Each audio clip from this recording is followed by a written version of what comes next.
Gerbiami daugiabučių namų gyventojai, ar esate patenkinti savo namo administratoriaus paslaugomis?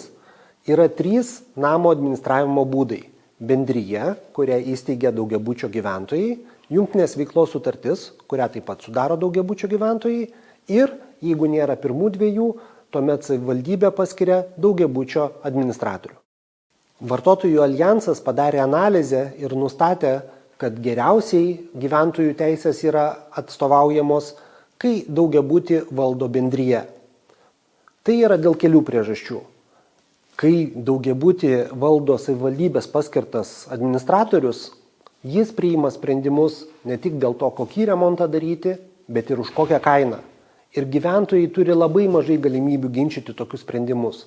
Tuo tarpu bendrijoje gyventojo galimybės dalyvauti tokių sprendimų priėmime yra gerokai didesnis.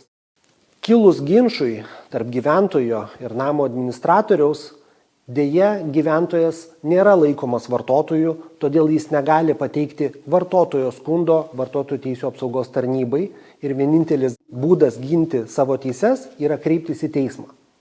Taip pat gyventojas gali pateikti skundą savivaldybei, kuri prižiūri namo administratorius, tačiau savivaldybė gali tik tais nubausti administracinę tvarką namo administratorių, tačiau įpareigoti namo administratorių patenkinti vartotojo skundą savivaldybė negali.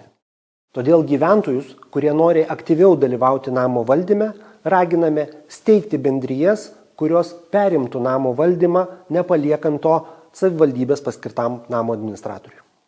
Vartotojų aljansas siekia, kad daugiabučių namų gyventojų ir savivaldybės paskirto administratorio santykiai būtų pripažinti vartojimo santykiais, tačiau kol šitą sprendimą priims sprendimų priėmėjai, matyt dar užtruks. Taip pat vartotojų aljansas siekia, kad bendrijų steigimas būtų supaprastintas ir atsirastų galimybė bendriją steigti elektroniniu būdu.